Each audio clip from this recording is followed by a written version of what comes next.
আল্লাহর হাবিব বলেন, কোন মানুষ যদি এক লুকমা হারাম তার পেটের ভিতরে ঢোকায়, কয় লুকমা, লুকমা চিনেননি?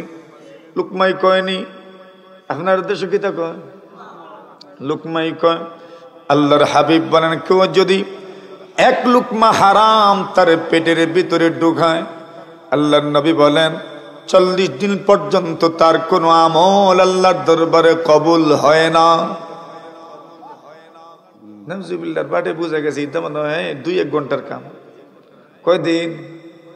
জোরে কোন কতদিন? নামাজ কবুল হয় না, রোজা কবুল হয় না। রমজান মাস মাত্র 30 দিনের রমজান মাস, 29 দিনের রমজান মাস।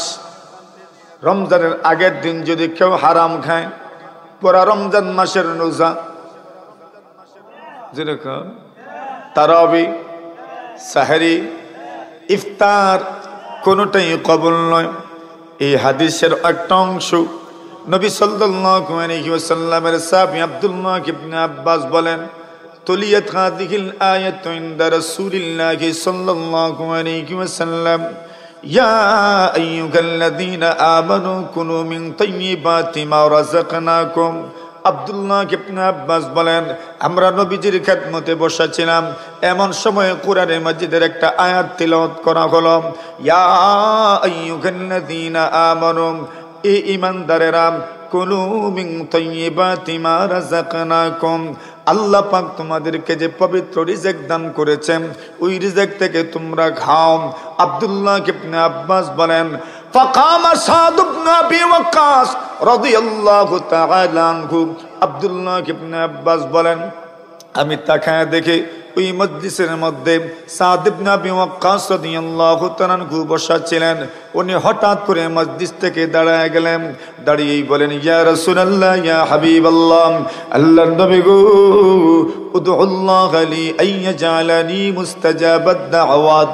ওগো রাসূল, আপনি আল্লাহর কাছে দোয়া করেন, আল্লাহ পাক যেন আমাকে মুস্তাজাবুদ দাওয়া বানায় দেন, দোয়া করলেই যেন দোয়া কবুল হয়ে যায়। জোরে বলেন সুবহানাল্লাহ। আল্লাহর হাবিব বলেন, সাদ ইবনে আবি ওয়াক্কাস, আমি তোমার জন্য দোয়া করব, আর তুমি এমন পজিশনে যাবে, এমন পজিশনে পৌঁছে যাবে, এর মধ্যে তোমার কৃতিত্বই বাকি। এই জন্য রাসূল বলেন, আমি বরং তোমার জন্য এমন একটা আমল বলে দেই, ওই আমল যদি তুমি করো, এমন পজিশনে তুমি পৌঁছে যাবে, দোয়া করলেই দোয়া কবুল হয়ে যাবে। সাদ ইবনে আবি ওয়াক্কাস বলেন, জি ইয়া রাসূলুল্লাহ, কোন আমল করলে দোয়া কবুল হয়, ওই আমলটা অবশ্যই আপনি আমাকে বলেন। আল্লাহর নবী সাল্লাল্লাহু আলাইহি ওয়াসাল্লাম বলেন, এরে সাদ ইবনে আবি ওয়াক্কাস, আতিবে মাতো আমাকে, তোমার খাদ্য হালাল বানাও, গাজা হালাল বানাও, খোরাক তুমি হালাল বানাও। তোমার খানা পিনা যদি হালাল হয়, আল্লাহ তাআলা তোমাকে মুহূর্তের মধ্যেই তোমাকে আল্লাহ তাআলা মুস্তাজাবুদ দাওয়া বানায়া দিবেন। তাহলে বোঝা গেল, হালাল খাইতে অভ্যস্ত হয়ে গেলেন মানুষ মুস্তাজাবুদ দাওয়া হয়ে যায়। আল্লাহ রাসূল বলেন, মান আকালাল হালাল 40 ইয়াওমা। আল্লাহর নবী বলেন, কোন মানুষ যদি 40 দিন পর্যন্ত হালাল খায়, কতদিন? মনে রাখেন, 40 দিন পর্যন্ত যদি হালাল খায়, আল্লাহর হাবিব বলেন, কেউ যদি গুরুত্বের সাথে 40 দিন পর্যন্ত হালালে অভ্যস্ত হয়ে গেল, আল্লাহর নবী বলেন 2টা পুরস্কার দেওয়া হয়। নওয়ারাল্লাহু কলবাম, আল্লাহ রাব্বুল আলামিন তার অন্তরটাকে আলোকিত করে দেন। অন্তর যদি কারো আলোকিত হয়ে যায়, তবে ওই ব্যক্তি আর হারামের দিকে কখনোই যাবে না। কেন? তার অন্তরটা আলোকিত হয়ে গেছে। আল্লাহর হাবিব বলেন, নওয়ারাল্লাহু কলবাম, আল্লাহ তার অন্তরটাকে আলোকিত করে দেন। ওয়া আজরায়ানা বিআল হিকমাতি মিন কলবিহি আলা লিসানিহি। আল্লাহর নবী বলেন, 40 দিন পর্যন্ত যদি কেউ হালাল খায়, আল্লাহ তাআলা তার অন্তরটাকে তো আলোকিত করে দেন। ফলশ্রুতিতে তার জবান থেকে সবসময় জ্ঞান বিজ্ঞানের কথা বের হয়। জোরে বলেন সুবহানাল্লাহ। সুতরাং বোঝা গেল, কেউ যদি হারাম খায়, অন্তরটা আলোকিত হওয়ার পরিবর্তে অন্ধকারাচ্ছন্ন হয়ে যায়, অন্তরে অমানিসা লেগে যায়, অমাবস্যা লেগে যায়, অন্তরটা অন্ধকারাচ্ছন্ন হয়ে যায়। সত্যি রাসূল সাল্লাল্লাহু আলাইহি ওয়াসাল্লাম বলেন, কোন মানুষ যদি হারাম খান এটাও তো গুনাহ, আর কোন মানুষ যদি গুনাহ করে ইদা আজনাবাল আবদ নুকিতাত ফি কলবিহি নুকতাতান সাওদা, আল্লাহর হাবিব বলেন যখন কোন মানুষ গুনাহ করে তার অন্তরে একটা কালো দাগ দেওয়া হয়। এ বন্ধু আমার, যদি গুনাহ থেকে তওবা করে নেই ওই কালো দাগটাকে মুছে দেওয়া হয়। তওবা যদি করে না, আরেকটা যদি গুনাহ করে ফেলে, হারামে পতিত হয়ে গেল, প্রতিটা দিন তার অন্তরে কালো দাগ দেওয়া হয়। আল্লাহ রাসূল বলেন শেষ পর্যন্ত তার অন্তরটা আর অন্তর থাকে না, একদম কালো হয়ে যায়, কয়লার মতো কালো হয়ে যায়।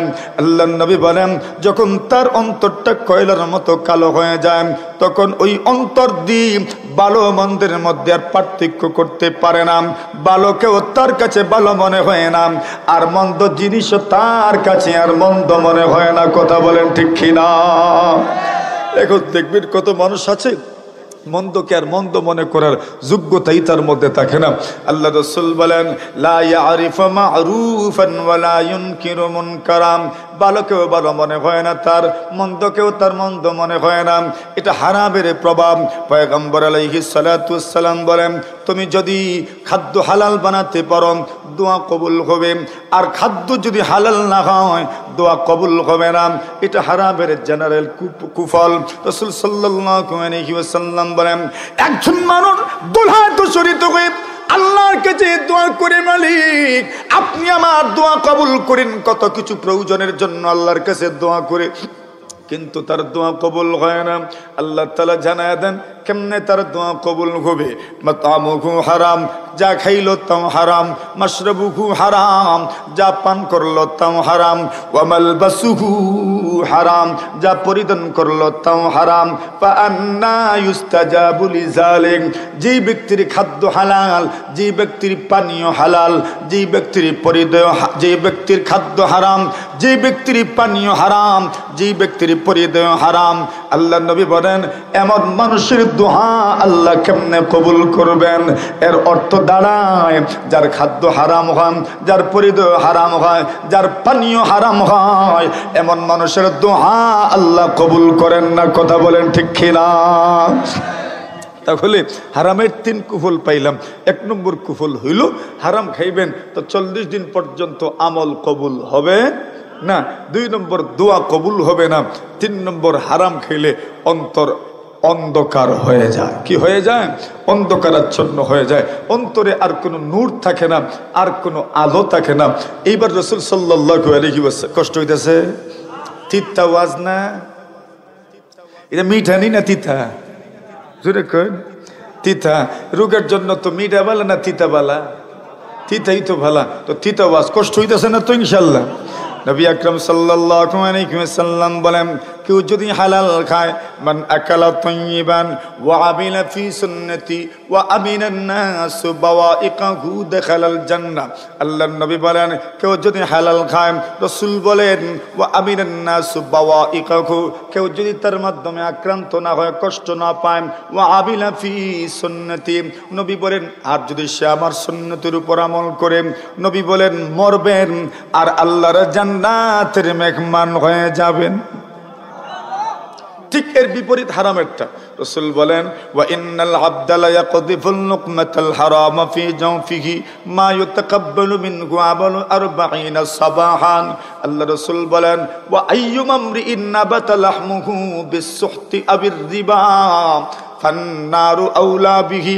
নবী বলেন কারো শরীরের গোশত যদি হারামের মাধ্যমে বাড়ে, কারো শরীরের গোশত যদি সুদের মাধ্যমে বাড়ে, আল্লাহর হাবিব বলেন যে শরীরের গোশত হারামের মাধ্যমে বাড়লো, যে শরীরের গোশত সুদের মাধ্যমে বাড়লো, রাসূল বলেন ফান্নারু আউলা বিহি, তার শরীরের জন্য জাহান্নাম বেশি উপযোগী।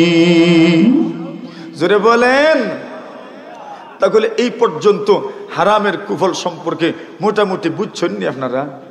এখন আমরা খিতা আলোচনা করতাম, আপনারা ইচ্ছা নাই মনে হয়। এখন সুদের আলোচনা হইতো। কিসের আলোচনা? সুদের আলোচনা। এখন সুদরে যদি আমি আপনাদেরকে শাস্ত্রীয় ভাষায় বুঝাই তো বুঝবেন না, এজন্য আমি সুদটাকে আপনাদেরকে বুঝাচ্ছি আমাদের গ্রামের মধ্যে যেগুলো প্রচলিত আছে এর আলোকে। কষ্ট হইতো না তো ইনশাল্লাহ? আল্লাহ তাআলা তৌফিক দান করেন, বলেন আমিন। দেখেন, সুদের অর্থ হলো এমন কিছুর বিনিময়ে গ্রহণ করা যেটার বিনিময়ে অন্য কিছু নাই, অর্থাৎ লাভ।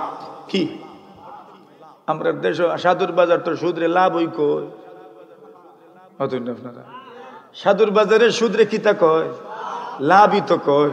তো লাভ নেওয়ার এই কি বলে? সুদ বলে। তো অর্থাৎ এমন বেনিফিটেড হলেন, এমন মুনাফা নিলেন যেটার বিনিময়ে কিচ্ছু নাই, ওইটার নাম হইল কি? যেরকম সুদ। এখন এটা উদাহরণের মাধ্যমে বুঝাই। সুদ কয়েক ধরনের আছে। এক ধরনের সুদ হইল কর্জের মাধ্যমে হয়, ঋণের মাধ্যমে হয়, এটা হইল এক ধরনের সুদ। আর আরেক ধরনের সুদ আছে পুঁজিবাদী সুদ, যেটা মহাজনী সুদ, যেটা এটা আরেক প্রকারের সুদ। আর এক প্রকারের সুদ হইল কর্জের মাধ্যমে সুদ হয়। মনে করেন আপনার সমাজে, আমার সমাজে আল্লাহ তাআলা কিন্তু আল্লাহর জমিনে সকলকে অবস্থা সমান দেন নাই। কিছু মানুষ থাকে গরিব, কিছু মানুষ থাকে ধনী। আবার সব ধনী যে সর্বা এমন নয়, এরা যে বিপদগ্রস্ত হয় না এমন নয়, এরা যে মুসিবতের সম্মুখীন হয় না এমন নয়, এরাও অনেক সময় মুসিবতের সম্মুখীন হয়। যখন মানুষ বিপদে পড়ে তখন মানুষ আরেকজনের কাছে হাত পাতে। হাত পাতার ধরন হইল দুইটা। একটা ধরন হইল কেউ আল্লাহর ওয়াস্তে চায় আর কেউ ঋণ চায়। আল্লাহর ওয়াস্তে চাওয়ারে আমরা চিনি ডারে সদকা। কি বলেন, কি নাম? সদকা। আর কেউ বলে আমাকে একটু ঋণ দেন, ধার দেন, আমি আপনাকে কয়েকদিন পরে ফিরাইয়া দিব। এটাকে করজও বলে, ধারও বলে, ঋণও বলে। এই তিনটার সাথেই আমরা পরিচিত আছি না নাই? কি বলে?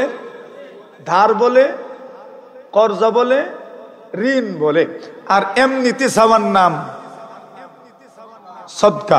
এখন একটা হইল সদকা, সদকার মাধ্যমেও সহযোগিতা হয়, ঋণের মাধ্যমেও সহযোগিতা হয়। এখন সদকা দিলে সব আছে, ঋণ দিলেও সব আছে না নাই? কইতাম কি পরিমাণ সব আছে, কইতাম নেই? সব কি পরিমাণ আছে বলবো? রাসূলুল্লাহ সাল্লাল্লাহু আলাইহি ওয়াসাল্লাম বলেন, আমি মেরাজে যখন গেলাম, রাআইতু লাইলাতান উসরিয়া বি মাকতুবান আলা বাবিল জান্নাহ ইন্নাস সাদাকাতা বিআশরি আমসালিহা ওয়া ইন্নাল কারদা বি-8 সুবহানাল্লাহ। আল্লাহর হাবিব বলেন, আমি যখন মেরাজে গেলাম জান্নাতের দরজার মধ্যে লিখে দেখেছি, আপনার দরজার মধ্যে চৌকাঠের মধ্যে আপনি তাবিজ লিখেন, আপনার চৌকাঠের মধ্যে আপনি কত কিছু লিখেন, নাম প্লেট লিখে রাখেন। আল্লাহর নবী বলেন, আমি যখন মেরাজে গেলাম জান্নাতের দরজার মধ্যে লিখে দেখলাম ইন্নাস সাদাকাতা বিআশরি আমসালিহা। আল্লাহর নবী বলেন, কেউ যদি সদকা দেয় তবে 10 নেকি দেওয়া হয়, আর কেউ যদি ঋণ দিতে পারে তবে তার আমলনামায় 18টা নেকি দান করা হয়। কতটা? 18টা। আচ্ছা বলেন তো, এখন সদকা দিলে এটার জীবনে ফেরত আসে? ঋণ দিলে যদিও কষ্ট হয় কিন্তু আয় তো। কথা বলেন, কষ্ট হইলেও আসে তো না? আসে না? আসে। কষ্ট হইলেও এটা আসে। তো নিয়ম মতো সদকার মধ্যে না সব বেশি হইতো, ঋণের মধ্যে সব কম হইতো। কিন্তু এখানে দেখা গেছে সদকার চাইতেও ঋণে সব বেশি। এখন কেন বেশি এই প্রশ্ন নবীজিরও জাগছে। নবীজি জিবরিলকে প্রশ্ন করেন, মা বালুল করদিয়া জিবরিল, জিবরিল আমিন সদকার চেয়ে করজের সব কেন বেশি? জিবরিল আমিন বলেন, ইয়া রাসূলুল্লাহ, ইয়া হাবিবাল্লাহ, ওগো নবীজি, এই পৃথিবীর মধ্যে এমন অনেক মানুষকেও সদকা দেওয়া হয় যে মানুষের এই মুহূর্তে কোনো প্রয়োজন নেই, তাকেও সদকা দেওয়া হয়। সে চিহ্নিত ফকির, চিহ্নিত গরিব, চিহ্নিত মিসকিন, চিহ্নিত একজন অসহায় মানুষ, এই জন্য তাকে সদকা দেওয়া হয়। এই মুহূর্তে তার সৎকার কোনো দরকার নাই, কিন্তু এরপরেও তাকে সৎকার দেওয়া হয়। ওগো নবী, কিন্তু যেই ব্যক্তি ঋণ চান এই মুহূর্তে তার টাকা প্রয়োজন, এই জন্য সে ঋণ চায়। ওগো আল্লাহর হাবিব, একজন মানুষ কোনো ধরনের বেনিফিটেড না হইয়া, কোনো ধরনের মুনাফা না নিয়া, কোনো ধরনের লাভ না নিয়া তার জমানো টাকা দ্বারা অন্যের উপকার করল, অন্যের ফায়দা পৌঁছাইল, এই জন্য আল্লাহ পাক তার উপর খুশি হইয়া সৎকার চাইতে বেশি সওয়াব আল্লাহ তাআলা আমলনামায় দান করেন। এটা হলো একটা। আরেকটা সওয়াবের কথা বলে দিই আমি। মুসনাদ আহমদের এক রিওয়ায়াত, রাসূল করিম সাল্লাল্লাহু আলাইহি ওয়াসাল্লাম বলেন, একজন মানুষ যে ঋণ দেয়, ঋণ দিলে একটা টাইম থাকেনি না? হ্যাঁ, এটা টাইম নিজে দেওয়া লাগে না, যে ঋণ নেয় এই টাইম দেয়, পরে উল্টায়। আপনারা টাইম দেয়নি না? বলে আমাকে 1 মাসের জন্য দেন 1000 টাকা। মনে করেন 1 মাসের জন্য 1000 টাকা দিলেন। 1 মাসের জন্য 1000 টাকা কি পরিমাণ সওয়াব হবে আপনার আমলনামায়? আল্লাহু আকবার। নবী বলেন, আপনি 1 মাসের জন্য 1000 টাকা দিয়েছেন, ওই পুরাটা 1 মাস 1000 টাকা সদকার সওয়াব আল্লাহ আপনার আমলনামায় দিবেন। এখন অনেক সময় 1 মাস গিয়েও যাওয়ার পরেও দেয় না, তখন সময় বাড়ানোর দরকার পড়ে, আছে না? আল্লাহ বলছেন, কেউ যদি বাস্তবেই দিতে অক্ষম হয়ে যায় তাহলে অবশ্যই তাকে স্বাবলম্বী হওয়া পর্যন্ত সময় দেওয়া উচিত, যদি সুযোগ থাকে। সুবহানাল্লাহ। ইসলাম সব মাসআলা আমাদের সামনে বর্ণনা করেছে। এখন মনে করেন একজন সময় বাড়ায় দিল, তো বর্ধিত সময় বলছেন 1 মাস তো এমনিতেই ছিল, এই 1 মাসের প্রতিটা দিন 1000 সদকা করার সওয়াব পেয়েছেন।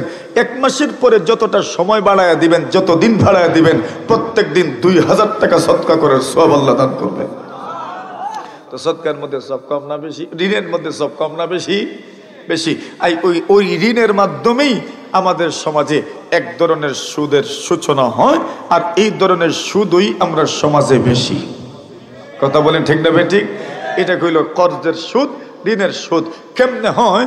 যেমন একজন ঋণ চাইলো, ওই ঋণদাতা ব্যক্তি বলল, আমি তোমাকে ঋণ দিব। মনে করেন একটা উদাহরণ দিলাম, 1000 টাকা। আল্লাহর বান্দা বলল, আমি তোমাকে 1000 ঋণ দিব 1 মাসের জন্য, তবে 1 মাস পরে 1000 ফিরে দিলে হবে না, 1000-এর সাথে আরো 200 টাকা বাড়াইয়া দিতে হইব। এই বাড়ানোর নাম কি? এটা আসেনি আপনার দেশ? আছে? আল্লাহ হেফাজত করুক, বলেন আমিন। এখন ওইটার নাম ওই গীতা। এখন শুধু চিনছেন আপনারা? এটা তো চিনই নই, শুধু আমরা সমর্থন দিই তার গীতা, আপনারা। এখন এটার নাম হইল সুদ। 1 মাস পরে 1000ও ফেরত দিবেন, সাথে আরো 200 টাকা ফেরত দিবেন, এটার নাম হইল সুদ।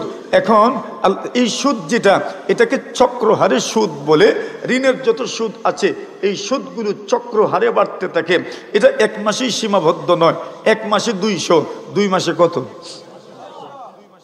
আল্লাহ বলেন, ইয়া আইয়ুহাল্লাযীনা আমানু লা তাকুলুর রিবা আযআফাম মুদাফা। আল্লাহ বলেন, ঈমানদারেরা সুদ খেও না, কম হারাম বেশিও হারাম। কিন্তু সুদের মধ্যে এক ধরনের সুদ এমন আছে যে সুদ চক্র হারে বাড়ে। কেমনি বাড়ে? মনে করেন 1000 ঋণ আনলেন, মাস শেষে 200 দিবেন, কিন্তু সুদখোর বলে দিয়েছে 1 মাস পরে যদি দিতে পারো না, তবে আরেক মাস সময় নিতে পারো। তবে আরেক মাস যখন যাবে আরো 200 দিতে হবে।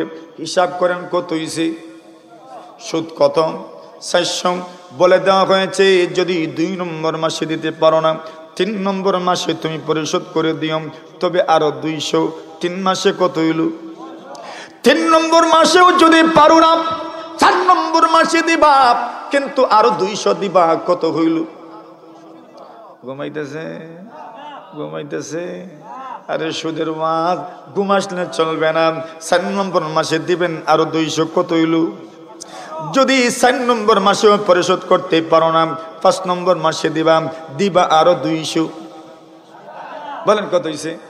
1000 হইছে। ঋণ ছিল কত? এবার 5 মাসের মাথায় সুদ হইল কত? সমান নেই এখন। আসলে আর লাভে, বলেন আসলে আর লাভে হইল সমান। এইবার সুদখোরদের আকারে নিয়ম আছে, যখন সুদটা লাভটা যখন মূল পুঁজির সমান হয়ে যাবে, তখন ওই মূল পুঁজিটাকে মূল পুঁজির সঙ্গে সুদকে জুড়ে দেওয়া হবে, মিলায় দেওয়া হবে। 5 মাস পর্যন্ত মূল পুঁজি ছিল 1000, 5 মাস পরে মূল পুঁজি হবে, ঠিক আছে রে নিয়ম? কই হইন না আমারে বুঝ জ্বালাইন মনে মনে। এখন 5 মাস পরে এবার লাভটা মিলল সুদের আসলের সঙ্গে, এবার হইল 2000। বলেন তো দেখি 1000 মাসে 100, 2000 কতই তো। এইবার যদি আপনি 6 নম্বর মাসে দিতে চান তবে আপনাকে শুধু 200 দিলে হবে না, 400 দিতে হবে। 7 নম্বর মাসে যদি দিতে চান আরো 400 মিলিয়ে দিতে হবে। 8 নম্বর মাসে যদি দিতে চান আরো 400 দিতে হবে। 9 নম্বর মাসে যদি দিতে চান আরো 400 দেওয়া লাগবে। যদি 9 নম্বর মাসে পারেন না 10 নম্বর মাসে যদি দেন আরো 400 দিবেন। 4 5 হইল 20, মাত্র 10 মাসের মাথায় সুদ হইল 3000। কত হইছে বলেন, কত হইছে? 3000। এটা যেটা কইরা আমি তা হাসানি জোরে কোন না মিছা? এটা তো হাসাই। রাসূল করিম সাল্লাল্লাহু আলাইহি ওয়াসাল্লাম কে আল্লাহ জানায় দেন, ইয়া আইয়ুহাল্লাযীনা আমানু লা তাকুলুর রিবা আদআফাম মুদাফা। আল্লাহ বলেন ঈমানদার সুদ খাও না। অনেক সময় সুদ বাড়তে চক্রখারে বাড়তে কখনো মূল পুঁজির সমান হয়ে যায়, আবার কখনো দ্বিগুণ হয়ে যায়, আবার কখনো 3 গুণ হয়ে যায়, 4 গুণ হয়ে যায়, 5 গুণ হয়ে যায়। দেখেন না 10 মাসের মাথায় সুদ হয়ে গেল মূল পুঁজির চাইতে দ্বিগুণ। মূল পুঁজি ছিল 1000, এবার 10 মাসের মাথায় মূল পুঁজির থেকে মাত্র 3 গুণ বেড়ে গেল, 3000 হয়ে গেল। যদি এইটা আরো 12 মাসের পরে মূল পুঁজি হবে 4000 যখন মূল পুঁজি হবে, এইবার প্রত্যেকটা মাসে শুধু 200 দিলে হবে না, পুরো 400 দিতে হবে। এইভাবে যখন আপনি দিতে থাকবেন বাড়তে এমন পর্যায়ে সুদ বেড়ে যায়, চক্রকারে সুদ যখন বাড়া শুরু হয় এমন ভাবে বাড়ে কত মানুষ আছে বিটে মাটিটা পর্যন্ত বিক্রি করেও সুদের টাকা পরিশোধ করতে পারে না, ঠিক কিনা? কত মানুষ আছে যখন সুদের টাকা আদায় করতে পারে না তখন আত্মহত্যার পথ বেছে নেয়, আছে না নাই? বলেন তো এই জাতের সুদ আপনারা আমাদের সমাজে বাংলাদেশে আছে না নাই? এই জাতের সুদ আছে ও বন্ধু আমার। এই জন্য আসেন, এটা সুদের একটা প্রকার। এই আলোচনা এখানে সমাপ্ত। 2 নম্বর প্রকার, নবী সাল্লাল্লাহু আলাইহি ওয়াসাল্লামের হাদিস শুনেন আগে। রাসূল বলেন, আয-যাহাবু বিয-যাহাব ওয়াল ফিদ্দাতু বিল ফিদ্দা ওয়াশ শাঈরু বিশ-শাঈর والحنطة بالحنطة والتمر بالتمر والملح بالملح। নবী সাল্লাল্লাহু আলাইহি ওয়াসাল্লাম বলেন, এর উম্মত যদি সোনার বিনিময়ে সোনা লেনদেন করো, রূপার বিনিময়ে যদি রূপা লেনদেন করো, গমের বিনিময়ে যদি গম লেনদেন করো, খেজুরের বিনিময়ে যদি খেজুর লেনদেন করো, জবের বিনিময়ে যদি জব লেনদেন করো, লবণের বিনিময়ে যদি লবণ লেনদেন করো, নবী বলছেন সমান সমান থাকতে হবে, দুদিকে সমান সমান থাকতে হবে। এর অর্থ হইল বাইউল আইনি বিল আইন, বাইউল আইনি বিল আইন। উলামায়ে কেরাম ভালো করে বুঝেন, পণ্যের বিনিময়ে পণ্য লেনদেন করা, বিক্রি করা, এটাও এক ধরনের বেচা কেনা। আপনি দিলেন কদু, আরেকজন দিল বেগুন, এটাও এক ধরনের বেচা কেনা। আপনি দিলেন শিমের বীজ, আরেকজন দিল কদুর বীজ, এটাও এক ধরনের লেনদেন। ও বন্ধু আমার, আল্লাহর হাবিব বলেন, যদি তুমি পণ্যের বিনিময়ে পণ্য লেনদেন করো, রাসূল বলেন যদি সোনার বিনিময়ে সোনা লেনদেন করো, আল্লাহর হাবিব বলেন সমান সমান থাকতে হবে। একদিকে যদি কম হয়, একদিকে যদি বেশি হয়, নবী বলেন তার নাম হলো সুদ। আল্লাহর হাবিব বলেন রূপার বিনিময়ে যদি রূপা লেনদেন করো, দুনো দিকে সমান থাকতে হবে। একদিকে যদি বেশি হয়, একদিকে যদি কম হয়, তবে তার নাম সুদ। রাসূল বলেন খেজুরের বিনিময়ে যদি খেজুর লেনদেন করো, সমান সমান থাকতে হবে। একদিকে যদি কম হয়, একদিকে যদি বেশি হয়, তবে তার নাম হইল সুদ। আল্লাহর হাবিব বলেন লবণের বিনিময়ে লবণ। মা বোনেরা যারা আমাদের কথা শুনছেন, ও মা ও বোন আমার, তোমার ঘরে লবণ নাই, পাশের ঘর থেকে আপনি লবণ খরচ আনলেন, এটার মধ্যেও কিন্তু সুদ আছে। আল্লাহর হাবিব বলেন আল মিলহু বিল মিল, লবণের বিনিময়ে লবণ, সমান সমান থাকতে হবে। একদিকে যদি কম হয়, একদিকে একদিকে যদি বেশি হয় তবে তার নাম হইল সুদ। আল্লাহর হাবিব বলেন জবের বিনিময়ে জব যদি লেনদেন করো সমান সমান থাকতে হবে, একদিকে যদি কম হয় একদিকে যদি বেশি হয় তবে তার নাম সুদ। রাসূল বলেন গমের বিনিময়ে গম সমান সমান থাকতে হবে, ইয়াদাম বিয়াদিন নগদানগদ থাকতে হবে, মাসালাম বি মাসালিন সাওয়াআম বি সাওয়াইন সমান সমান থাকতে হবে। একদিকে যদি কম হয় একদিকে যদি বেশি হয় তবে তার নাম জোরে কন। এনার্জি কমতেছে নি আস্তে আস্তে না ঠিক আছে? জোরে কোন ঠিক আছেন নি? হাত তুলে দেখেন কারা কারা ঠিক আছেন, নারে তাকবীর। আচ্ছা মাশাআল্লাহ ঠিক আছেন, যেহেতু তো আরেক কিছুক্ষণ চলবো ইনশাআল্লাহ, ঠিক আছে। এখন দেখেন এই যে আমি সুদের কথা কইলাম এটা নবীজির হাদিস, সব হাদিসের কিতাবের মধ্যে এই হাদিস খানা আছে। আস-সাহাবু বিয-যাহাব, সোনার বিনিময়ে সোনা, রূপার বিনিময়ে রূপা, গমের বিনিময়ে গম, খেজুরের বিনিময়ে খেজুর, জবের বিনিময়ে জব, লবণের বিনিময়ে লবণ। রাসূল বলছেন সমান সমান থাকতে হবে, একদিকে যদি কম হয় একদিকে যদি বেশি হয় তবে তার নাম। এখন এটা আমি কেমনে বুঝাইতাম যে একদিকে যে বেশি হয় একদিকে কম হয়, বুঝাইতাম নি আমি আপনারা রে, কইতাম নি। শুনেন রাসূল সাল্লাল্লাহু যেটা বলছেন একদিকে যদি কম হয় একদিকে যদি বেশি হয় তবে তার নাম সুদ। এটা বোঝার জন্য আমারে কইন আপনারা লবণ কত জাতের আছে? নাম কইন। সিকনের মাঝে একটা লবণের নাম হইল ফ্রেশ, একটা লবণের নাম হইল তীর, একটা লবণের নাম হইল এসিআই, একটা লবণের নাম হইল সল্ট, আর একটা লবণের নাম হইল মুল্লা। আসেনি কয়টা হইছে? আচ্ছা ফার্স্ট আরো তো আছে, কারণ আর তো আর কইলাম না আমি। মনে করেন কয়টা আছে? ফার্স্টটা একটা হইল ফ্রেশ, একটা হইল তীর, একটা হইল এসিআই, একটা হইল সল্ট, একটা হইল মুল্লা। সবচেয়ে দাম বেশি কার? ফ্রেশের। আর সবচেয়ে কম দাম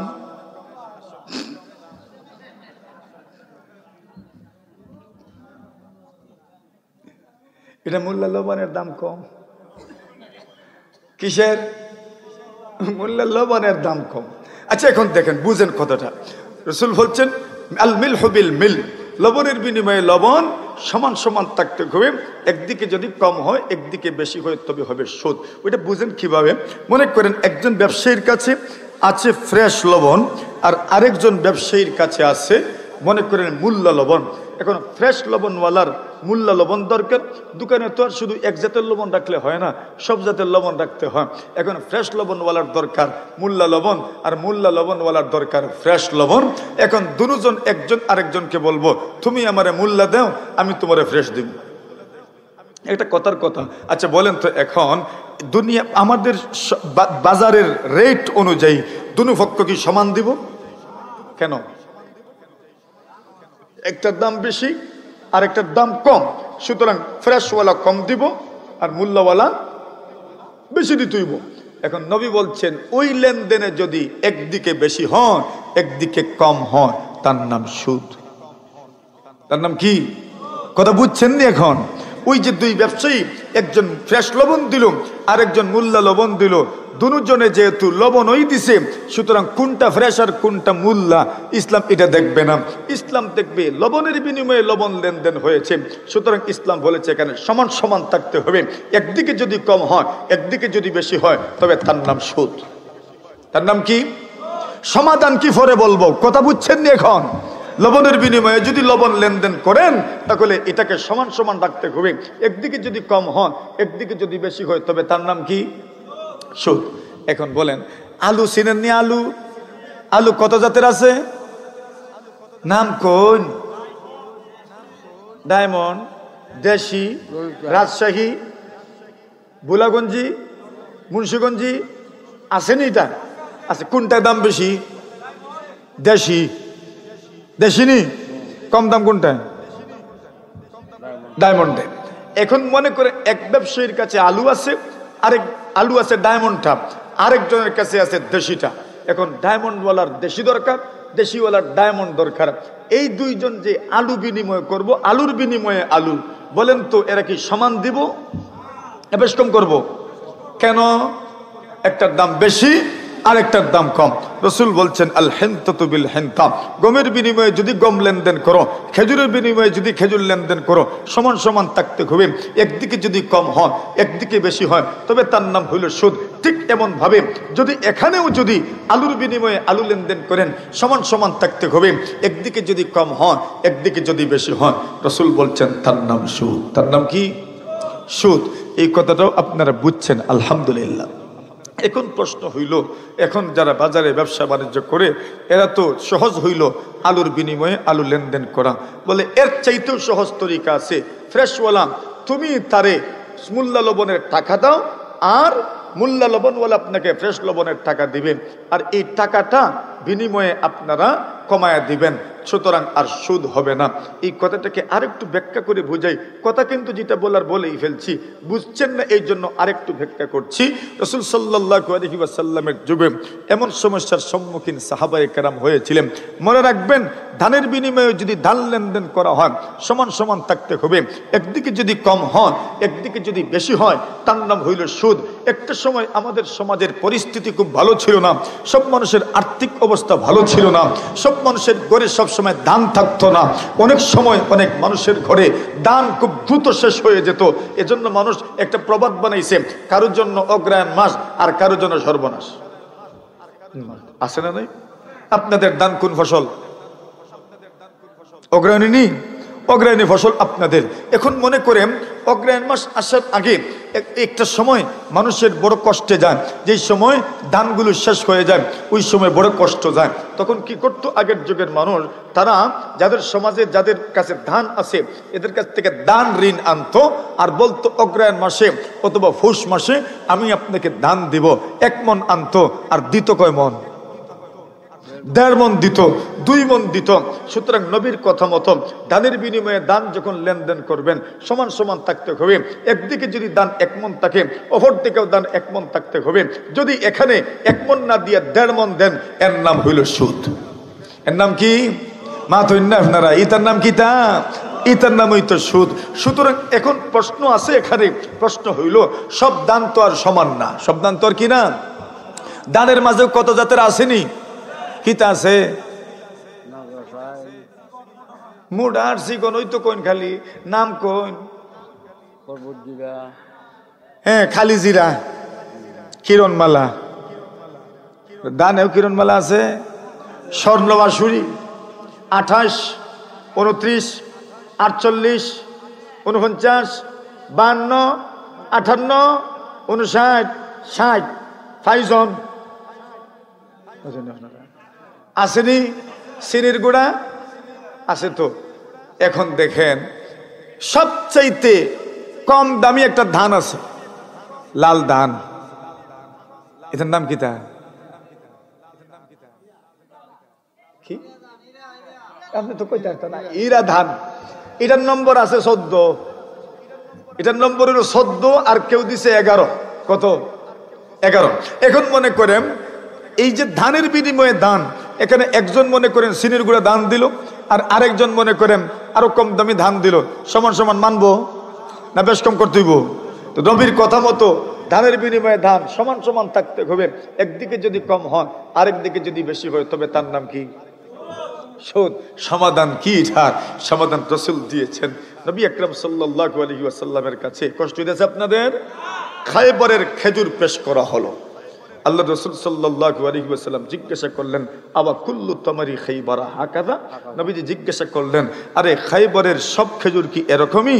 বললেন, জি না ইয়া রাসূলুল্লাহ, খায়বরের সব খেজুর এরকম নয়। নবী আলাইহিস সালাতু ওয়াসসালাম বলেন, তো কি রকম? নবীজিকে সাহাবায়ে কেরাম বলেন, ইয়া রাসূলুল্লাহ, কিছু খেজুর তো খুব উন্নত মানের, কিছু খেজুর আছে নিম্ন মানের। যারা আরবে ছিলেন এরা তো দেখছেন, কিছু খেজুর হইল আজওয়া, উন্নত মানের খেজুর, কিছু খেজুর আছে মধ্যমানের, আর কিছু খেজুর আছে একদম নিম্ন মানের। আসেনি না নাই? বিভিন্ন ধরনের খেজুর আছে। একটা খেজুর হলো উন্নত মানের খেজুর, আরেকটা খেজুর হলো মোটামুটি মানের, আরেকটা হলো এর চেয়ে কম দামের খেজুর। এখন কিছু কিছু সাহাবায়ে কেরামের কাছে কম দামের খেজুর ছিল। এখন ওনারা বলেন, ওনারা বিপদে পড়লেন, ইয়া রাসূলুল্লাহ, আমাদের কাছে যে মজুদ খেজুর আছে এটা কম দামি। এখন আমরা যখন উন্নত মানের খেজুর খাইতাম চাই, আমাদের কাছে তো আর টাকা পয়সা নাই। টাকা পয়সা যদি থাকতো তো উন্নত মানের খেজুর আমরা টাকা পয়সার বিনিময়ে কিনে নিয়ে আসতাম, কিন্তু টাকা পয়সা তো নাই। এজন্য যেটা আছে আমাদের কাছে মূল পুঁজি সরমায়া বিদা, আমাদের নিম্নমানের খেজুর, এটা দিয়ে আমরা উন্নত মানের খেজুর কিনি। নিম্নমানেরটা যতটুকু দেই এরা উন্নত মানেরটা এতটুকু আমাদেরকে দেয় না। ইয়া রাসূলুল্লাহ, অথচ আপনি বলেছেন খেজুরের বিনিময়ে যদি খেজুর লেনদেন করো সমান সমান থাকতে হবে, বেশ কম হইলেই কি হইব? সুদ হইব। এটার সমাধান দেন ইয়া রাসূলুল্লাহ। আল্লাহ নবীজি সমাধান দিলেন, বিআল জামআ বিদ-দারাহিম, তোমার কাছে যে মজুদ খেজুর আছে এটাকে তুমি প্রথমে টাকা পয়সার বিনিময়ে বিক্রি করো, এরপরে যত টাকা তোমার কাছে মজুদ, তোমার কাছে মজুদ খেজুর দিয়ে তুমি যত টাকা ইনকাম করবে ওই টাকার পরিমাণ উন্নত মানের খেজুর কিনিয়ে তুমি খাও, খেজুর খাওয়াও হইব, সুদ থেকেও বাঁচা হইব। কথা বলেন ঠিক না? সুতরাং ঠিক এইরকম ফ্রেশ লবণ আপনি টাকা পয়সার বিনিময়ে কিনেন, সফট লবণ আপনি টাকা পয়সার বিনিময়ে কিনেন, লবণের বিনিময়ে লবণ এইভাবে লেনদেন করতে যায়েন না, নতুবা সুদ হবে। আর এইভাবে যদি লেনদেন না করে টাকা পয়সার বিনিময়ে লেনদেন করেন, সুদ থেকেও বাঁচা হবে এবং হালাল তরিকায় ব্যবসা বাণিজ্য হবে। কথা বলেন ঠিক না? মেরে মোহতারাম হাজিরিনে কেরাম, এটা হলো 2 নম্বরের সুদ। 3 নম্বর আরেক ধরনের সুদ আমাদের সমাজে আছে, জানি না আপনাদের সমাজে আছে কিনা। একটা সুদ হইল, এই সমাজে কিছু মানুষ বড় গরিব হয়, অসহায় হয়। ওই গরিব অসহায় মানুষ তার প্রয়োজন পূরণার্থে অনেক সময় ধনী মানুষের কাছে হাত পাতে। ধনী ব্যক্তির কাছে যখন হাত পাতে তখন ধনীকে বলে, আমাকে 20,000 টাকা দেন, 50,000 টাকা দেন। ধনী ব্যক্তি বলেন, আমি তোমাকে 50,000 টাকা দিব, তবে শর্ত আছে। শর্ত হলো 1 বছর পরে 50,000 টাকাও ফেরত দিবেন, সাথে আরো 10 মণ ধান দিবেন। ইতাওয়াসে ইতারে আপনারা দেশও কিতা কয়? লগ্নি কয়। কি কয়? লগ্নি। ওই যে লগে লাগাইয়া দেয় এর লাগি লগ্নি কয়। মাথুন না আপনারা? লগে কি করে? লাগাইয়া দেয়, এজন্য এটারে কি কয়? লগ্নি কয়। লগ ধরাইয়া দিছে। এখন রাসূল সাল্লাল্লাহু আলাইহি ওয়াসাল্লামের কথা শুনেন।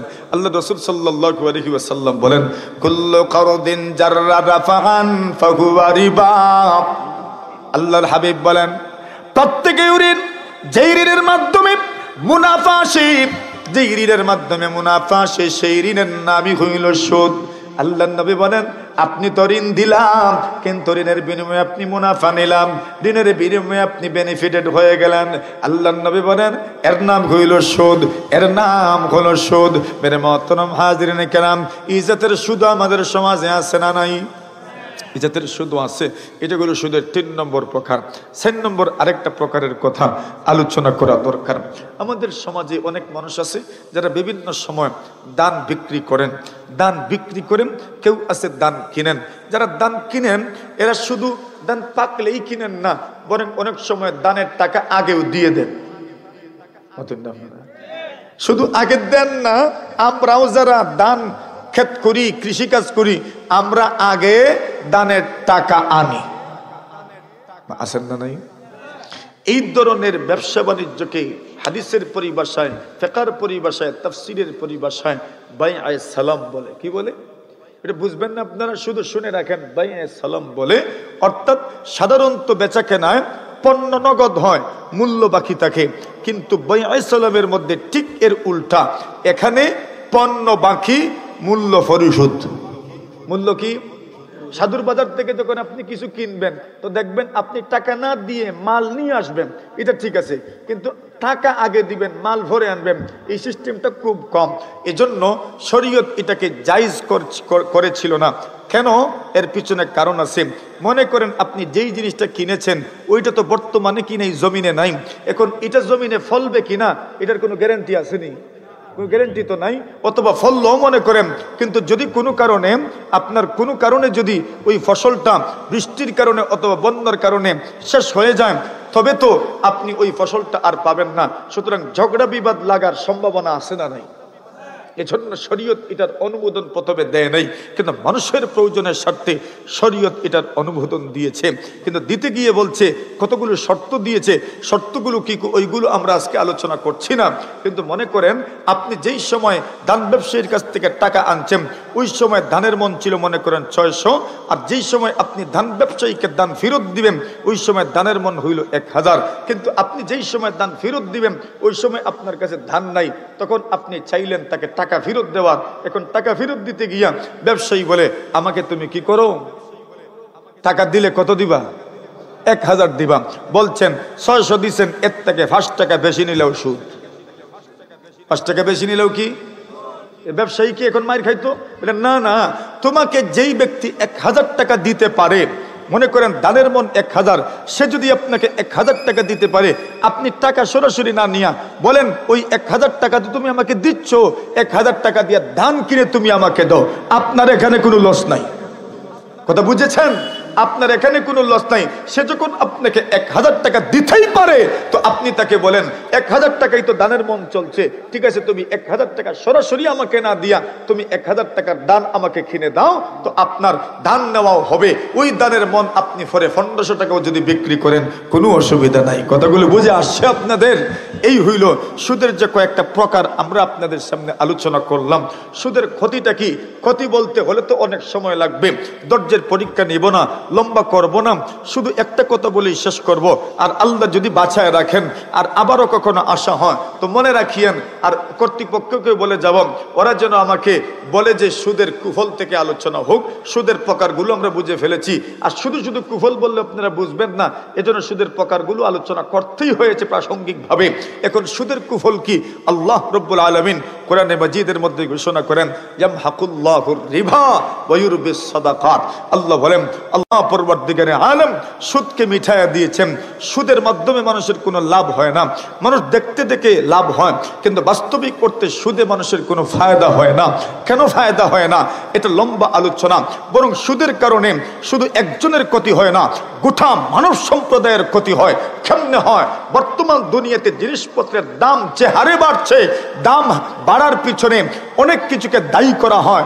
আমি বলি দাম বাড়ার পিছনে সবচেয়ে বড় কারণ হচ্ছে সুদ। জিনিসপত্র দাম বাড়ার পিছনে বড় কারণ কি? মনে করেন যারা ব্যাংক থেকে লোন আনে, ব্যবসা বাণিজ্য করে, এই ব্যক্তি ব্যাংকে সুদ দিতে হয় 11 টাকা। কত টাকা? 111 টাকা। তো সুদ ছাড়া যদি কেউ একটা জিনিস কিনতো যেটার মূল দাম পড়তো 100, ওই জিনিসটার মূল দাম পড়ছে এখন 111। বুঝছেন না? এটার মূল দাম কত? তো 11 টাকার দাম বাড়লো কেন? সুদের কারণে। 11 টাকা দাম বাড়লো সুদের কারণ। সুতরাং মূল্যস্ফীতির পিছনে সবচেয়ে বড় কারণ হইল সুদ।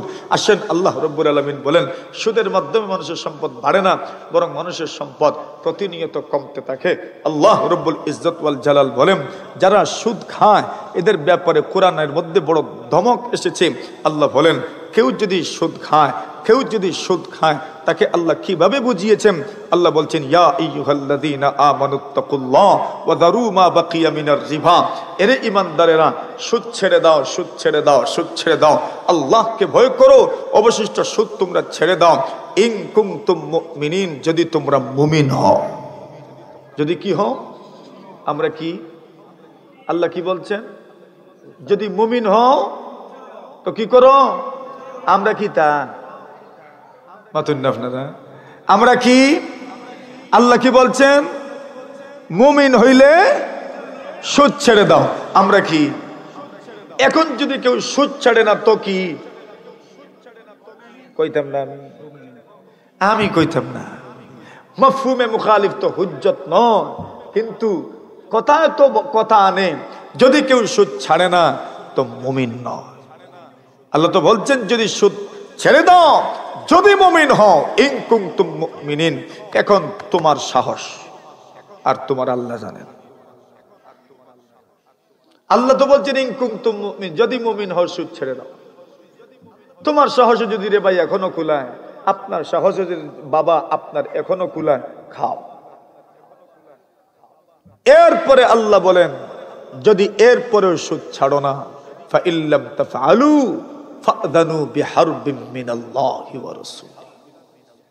এরপরেও যদি সুদ ছাড়ো না, আল্লাহ এবং তার রাসূলের বিরুদ্ধে যুদ্ধের ঘোষণা শুনে রাখো।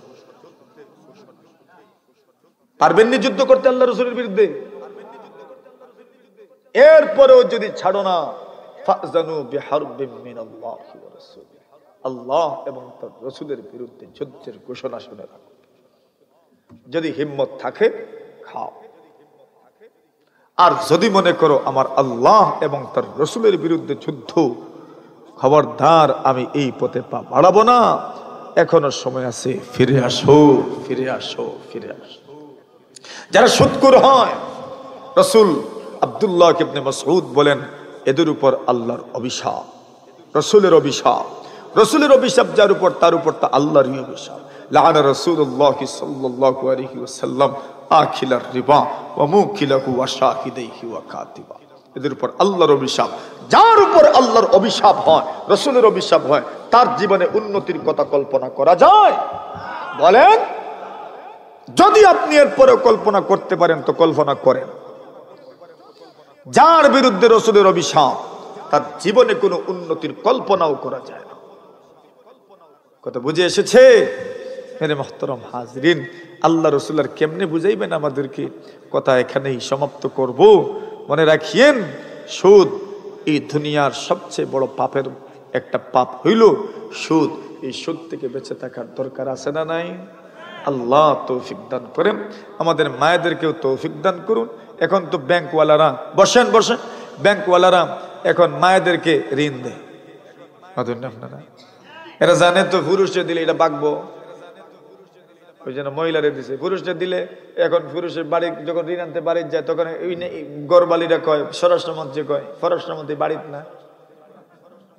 আপনারা এখন তারা কয়, আর স্বরাষ্ট্রমন্ত্রী ঋণ ওই দিত না, কয় স্বরাষ্ট্রমন্ত্রী দিত, তুমি আর কই যাইবা? ঠিক নেই? এখন সুদ যত ঘরে আছে, এই ঘরে অশান্তি কম না বেশি? বাস শিখে নিয়েন, বুঝে নিয়েন অশান্তি কি পরিমাণ। জীবনেও কিস্তিতে যাইয়েন না, জীবনেও ঋণগ্রস্ত ওদের কাছে হইয়েন না। দুনিয়াতে কিছু ঋণদাতা মানুষও থাকার দরকার। তবে মানুষ কেমনে তৈরি হইব ঋণ দিতে? ঋণ নিলে যদি আপনি ফেরত দিতে চান না। আল্লাহ সকলকে বোঝার তৌফিক দান করেন, আমিন। ওয়া আখিরু দাওয়ানা, কষ্ট পাইছেন নি? ওয়া আখিরু দাওয়ানা আনিল হামদুলিল্লাহ।